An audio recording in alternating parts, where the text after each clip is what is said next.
You don't lose a journaling practice all at once. You lose it in small ways. You skip a day, then another. Then you tell yourself you'll return when things settle down. And they don't. Or they do, but by then the rhythm is gone. And restarting feels heavier than it should. Not because writing is difficult, but because you've created a version of it in your mind that requires time, space, and the right mindset. So when life gets busy, it feels easier to step away. This is where most people disconnect from the practice. Not because they don't value it, but because they think consistency requires ideal conditions. It doesn't. It requires something much simpler. A small definition of what showing up looks like. Because on busy days, you're not going to have the energy to sit and reflect deeply. You won't have the patience to unpack everything, and expecting that from yourself is what makes you avoid it entirely. So the practice has to adjust, not disappear. Adjust. There's a way to write on busy days that doesn't compete with your time. It fits into it. Instead of asking, do I have time to journal, you ask, do I have 1 minute to notice something? That's enough, 1 minute. You open a page and write, today feels rushed, or I don't have the energy to think, but I don't want to skip this. Or even just writing this in between things. And you stop there.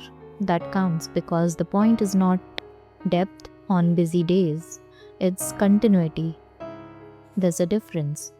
Depth can wait, continuity cannot. Because continuity is what keeps the practice alive.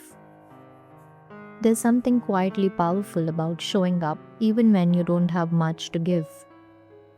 It removes the idea that writing only belongs to your best moments. It becomes something that belongs to your real life, messy days included. James Clear talks about this idea in a different context. The habits don't break because they're difficult, they break because they become too big to maintain consistently. And journaling is no different. If it only exists as a 20-minute, perfectly reflective routine, it won't survive busy seasons. But if it can exist as a few honest lines, it becomes flexible. And flexibility is what sustains it. There's also something deeper happening here. When you continue writing during busy phases, you're not just maintaining a habit, you're maintaining a relationship with yourself, even in the middle of everything else. Especially then.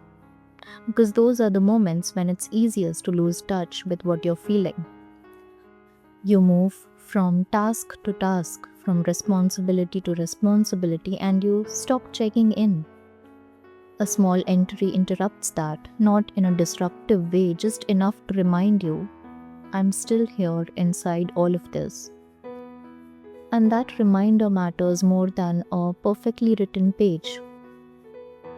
If you think about it, you don't stop needing yourself when life gets busy.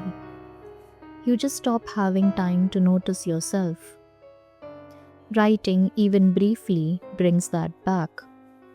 So maybe don't ask yourself, do I have time to journal today?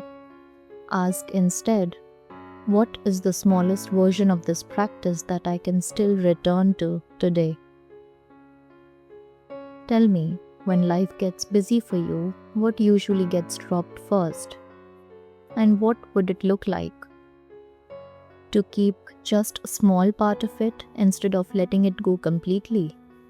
Because sometimes consistency isn't about doing more, it's about not disappearing from the practice when it becomes harder to maintain. I'll come back tomorrow. I hope you do too.